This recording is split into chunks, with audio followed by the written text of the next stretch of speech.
আমার শার্ট প্যান্টটা তো আমার। আমি কখন বললাম আমার শার্ট প্যান্ট? আমি তো এক কাপড় বাড়ি থেকে চলে আসলাম। আপনার এক কাপড় পরবেন না, আমার কাপড় কেন পরেছেন? আপনার কি কানে সমস্যা আছে? না, সব তো ঠিক আছে কেন? জি না, আপনি স্পষ্ট শুনতে পাচ্ছেন। আমি আপনাকে বললাম আমি এক কাপড়ে চলে আসছি। বিয়ে শাড়ি পরে কতদিন থাকবো? বুঝতে পেরেছি। শুনুন, আপনার থাকতে হবে না। আমি আসার সময় চেক করলাম, খাইস্টা মিজেন বা তার লোকজন কেউই নেই। আজকে রাতে চলে যাবেন। I understand.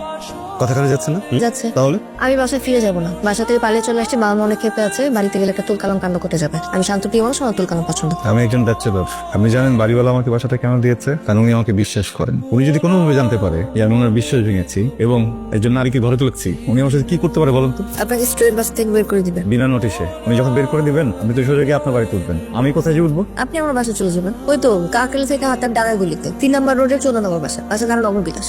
কি হলো? আপনি তাকিয়ে আছেন কেন? আজকে কি আমাকে বেশি সুন্দর লাগছে? আপনাকে আমার কোনোদিনই সুন্দর লাগে না, কিন্তু আপনি যদি এখনই বাসা থেকে বের হয়ে যান তাহলে হয়তো মিস ওয়ার্ল্ডের মতো সুন্দর লাগতে পারে। লাঠি কেন এখানে? লাঠি পেলেন কোথায় আপনি? লাঠি কোথায় পেলাম সেটা বড় কথা নয়। বড় কথা হচ্ছে এটা আমি কখন ব্যবহার করব। ব্যবহার করবেন? আপনি থ্রেট দিচ্ছেন আমাকে?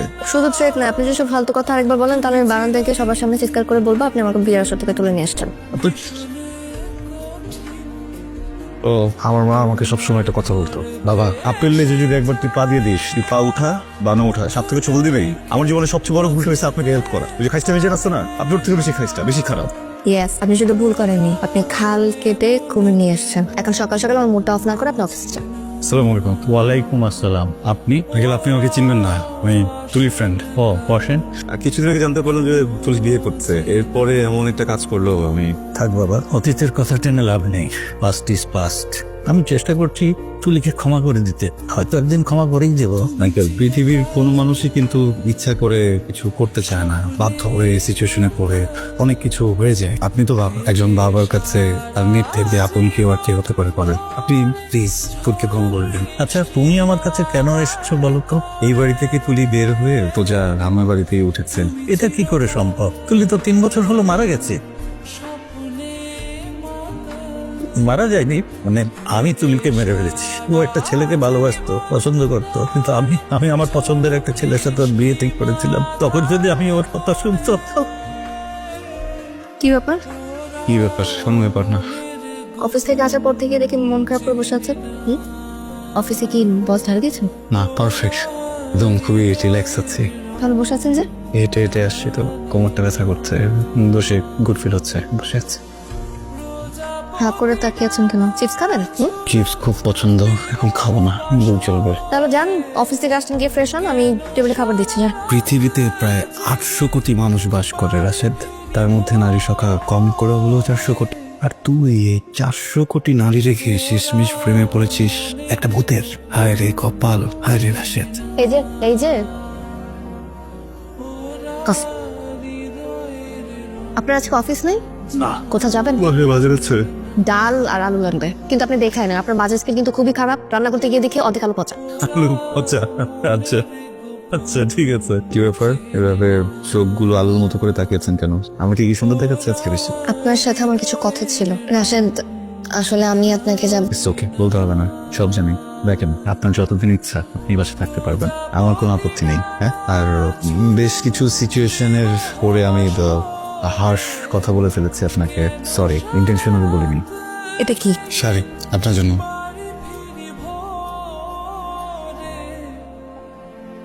শাড়িটা খুবই সুন্দর। আপনি আজকে শপিং গেছিলেন? জি, আশা করছি এখন আমার টি শার্ট প্যান্ট গুলো রেডি হবে। রাশেদ, কিছুদিন ধরে আপনার সাথে একটা কথা বলতে চাচ্ছি না। আসলে আমার আসল পরিচয়। আপনার ঠিকানা, আপনার পরিচয়, আপনি কে, সব জানি। কি জানেন? এই যে আপনার নাম তুলি, কিছুদিন আগে আপনার বিয়ে ঠিক হয়েছিল। বিয়ে করবেন না বলে বাড়ি থেকে পালিয়েছেন, পালিয়ে গিয়ে রেল লাইনে ঝাঁপ দিয়ে সুইসাইড করেছেন। আর আমি এখন যে তুলির সাথে কথা বলছি, উনি 3 বছর আগেই মারা গেছেন। ইয়েস, সেম রিয়াকশন আমারও ছিল। দেখেন, পৃথিবীর কোনো লজিক, কোনো সায়েন্স ওইটা ব্যাখ্যা দিতে পারবে না, কিন্তু আমি আপনাকে দেখছি, আপনি আমার সামনে আছেন, আমার বাড়িতে আছেন, আমার সাথে একই টেবিলে বসে খাচ্ছেন। এটা কেউ মানুক বা না মানুক, আমি মেনে নিয়েছি। কেউ হয়তো আপনাকে নাই দেখতে পার, হয়তো শুধু আমি দেখতে পারি। It's okay. না না রাশেদ, আমি আসলে it's okay, you don't need to explain anything. আপনি বসুন, আমি বাইরে যাই, আদারওয়াইজ বাবা মা কোনো যে কোনো চলে আসবেন। তুই আর আমি সম্পর্কে বাবা ছেলে হলেও মনের দিক থেকে তো আমরা খুব ক্লোজ ফ্রেন্ড, তাই না? একদম ঠিক। তাহলে আমি একটা কথা বলতো কে তোর কি কোনো পছন্দ আছে মানে তুই কাউকে পছন্দ করিস? মনে হয় করি, ভালোবাসিস, মনে হয় বাসি, মানে আগে মনে হতো না, সব কয়েকদিন ধরে খুব মনে হচ্ছে খুব ভালোবাসি। তাই তাহলে এক কাজ কর, এই মেয়েটার নাও না, তুই ফোন নম্বর দে, ওর ফোন নম্বরটা আমাকে দে, আমি ওর সাথে সব জেনে নেবো। আকাশে বাতাসে পাতালে যেখানেই থাকুক 1 মাসের মধ্যে ওকে আমি আমার ঘরের বউ করে আনবো। বাবা, ভদ্রমহিলা আকাশেও থাকে না, ভদ্রমহিলা পাতালেও থাকে না। তুমি, আমি বা মা, গোটা পৃথিবী যদি চাই, ওর সাথে আমার বিয়ে দেওয়া সম্ভব না। কেন সম্ভব না? আমাদের কি নাই? মান সম্মান বংশ প্রতিপত্তি কি নেই আমাদের? শক্তি, দান দেওয়ার শক্তি আছে।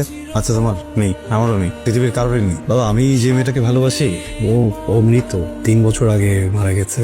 আমার সাথে কথা বল, সুন্দর সুন্দর মুহূর্ত কাটায়। এই দেখো ওই ওই ওই যে উদাহরণ এই চলে আসে, এই যে এখানে চলে আসে, দেখছো? হ্যাঁ, দেখো, খালি চোখে দেখা যাবে না, আমার মতো ভালোবাসার চোখ দিয়ে দেখতে হবে। ভালো দেখবে সব জায়গাতে। যদিও আমাকে প্রথম খালি চোখেই দেখা দিয়েছিল, এখন যে আমি ওকে এইসব জায়গায় দেখছি এমনটা না, আমি ভালোবাসার চোখ দিয়ে দেখছি, এই জন্য দেখছি। দোকান আমার রুমে, ওখানে আমি রেখেছি। এখন তুমি বলো, মৃত মানুষকে কি বিয়ে করা সম্ভব? আমার সাথে এমন কেন করলে? সরি রাশেদ, আমি রিয়েলি সরি। আমি আসলে বুঝে উঠতে পারিনি এমন কিছু হয়েছে। আমি একদমই ভাবিনি এটা। আমি আপনাকে বিশ্বাস করেছি। আমি জানি আপনি আমাকে বিশ্বাস করেছেন। আমি থ্যাঙ্কফুল টু ইউ। আমাদের সেদিন দেখা করার কথা ছিল, আমি অপেক্ষা করছিলাম আপনার, কিন্তু আপনি আসেননি। আর বাসায় ফিরে শুনলাম যে আপনি আমাকে রিজেক্ট করেছেন। একটা মেয়েকে না দেখে, না জেনে, না বুঝে রিজেক্ট করে দেওয়াটা আমার খুব ইগোতে লাগলো। আমি ভেবেছিলাম 2-1 দিন থাকবো, আপনাকে টর্চার করবো, তারপর চলে যাব। কিন্তু একজন স্বাভাবিক সাধারণ মানুষকে বোকা বানাতে তো অনেক মজা লাগে, তাই না? প্রত্যেকদিন মিথ্যা বলতে ভালো লাগে, এই জন্য এই বাসাটা ছেড়ে যেতে পারেন। আমি কিন্তু আপনাকে বিশ্বাস করেছিলাম। আপনি বললেন না আমি আপনাকে রিজেক্ট করেছি, আসলে আমি কাউকে রিজেক্ট করিনি। আমি শুধু বিয়েটা করার জন্য রেডি ছিলাম। একজন মানুষকে না জেনে, না চিনে, কোনো কিছু না ভেবে ভুলে হার্ট করে ফেলেছি। কিন্তু আপনি তো আমার সাথে এই দেওয়ালের নিচে ছিলেন, তাই না? খুব কাছ থেকে আমাকে দেখেছেন, আমাকে চিনেছেন, তারপরও আমাকে প্রত্যেকটা দিন বোকা বানাতে, মিথ্যা বলতে একটু কি বুকে লাগেনি? ভিতর থেকে কিছু বাধা দেয়নি? কেন চলে গেলেন না এই বাড়ি থেকে? বাসাটা ছেড়ে যায়নি কারণ আমি আপনাকে ভালোবেসে ফেলেছিলাম। আমি ইন লাভ উইথ ইউ বাসা। I love you. যারা মেয়েদের একটা ক্ষমতা থাকে, মেয়েরা কোনো পুরুষ মানুষের সাথে একটা মুহূর্ত কাটিয়ে বুঝতে পারে সে পুরুষটা কেমন। আর আমি তো আপনার সাথে অসংখ্য মুহূর্ত কাটিয়ে ফেলছি। আমি জানি মিথ্যা বলা মহা অপরাধ। আমি আপনাকে ধোকা দিয়েছি, মিথ্যা বলেছি, কিন্তু আমি এখন যা বলছি তার একটা কথাও মিথ্যা নয়। যত বেকার ছেলেরা আছে, এরা কোনো না কোনো ভুল করলে দেখা যায় বাবা মারা বাড়ি থেকে বের করে দেয়। আমি মনে হয় পৃথিবীর প্রথম চাকরিজীবী ছেলে যে কোনো ভুল করেনি, তারপর নিজের বাড়ি থেকেই বাবা বের করে দিল। কি একটা অবস্থা! বাবা বের করে দেননি তো, আপনার বাবা একজন চমৎকার মানুষ। আমার মা একজন চমৎকার মানুষ। আমি জানি আপনার হয়তো একটু মন খারাপ হয়েছে, আমি মার হয়ে সরি বলছি। হচ্ছে কি, আসলে রেগে আছেন তো, আর মারা রেগে থাকলে একটু একটু বলেন, মাথা ঠান্ডা হলে দেখবেন মাটির মানুষ। আপনার সরি বলতে হবে না, আমি কিছু মনে করি। আমার অনেক ছেলে বন্ধু তো, আমার মা মাসে 2 বার আমাকে এসব কথা বলে, আমি শুনে শুনে অভ্যস্ত। কিন্তু আমরা এখন যাবো কোথায়? কোথায় আবার? আমার বাসা। এক বাসা থেকে বের করে দিয়েছে, তা থেকে আরেক বাসা আছে না। আসো। আর কোনো বাসা বাকি আছে আপনার? আরেকটা আছে, ফোন করে দিয়েছি। কার বাসা? বন্ধুর বাসা। আপনি আমার সবকে চেনেন, মনে আছে? প্রথম দিন চুরি না আপনার বাসার সামনে এসেছিল। হাইসটা আমি জানি। হ্যাঁ, ওর সাথে কথা হয়েছে। আজকে রাত্রে ওর বাসায় থাকতে পারবো, কিন্তু কালকে কোথায় থাকবো সেটা আপনার দায়িত্ব। আচ্ছা, একটা প্রশ্ন জিজ্ঞেস করার ছিল, যদি কিছু মনে না করেন। আপনি আমার বাসায় তুলি পরিচয় দিয়ে এসেছেন, তাই না? তুলিকে আপনি কিভাবে চেনেন বা আপনার কানেকশনটা কি? আমার বেস্ট ফ্রেন্ড ছিল তো, বাসা থেকে বিয়ে দিচ্ছিল, কিন্তু ওর পছন্দ ছিল আরেকটা ছেলে। ওই ছেলেকে ফ্যামিলি মেনে নেয়নি। বিয়ের দিন ওই ছেলের আসার কথা ছিল, প্ল্যান ছিল ওরা পালিয়ে গিয়ে বিয়ে করবে। ছেলে আসেনি, ওকে ধোকা দিয়েছে। তুলি বিয়ের আসর থেকে পালিয়ে সুইসাইড করেছিল। জানো রাশেদ, পৃথিবীতে প্রত্যেক দিন গড় 147 জন নারী খুন হয়। কেউ কেউ প্রেমিকার হাতে, কেউ এক্সের হাতে, আর কেউ কষ্ট পেয়ে সুইসাইড করে।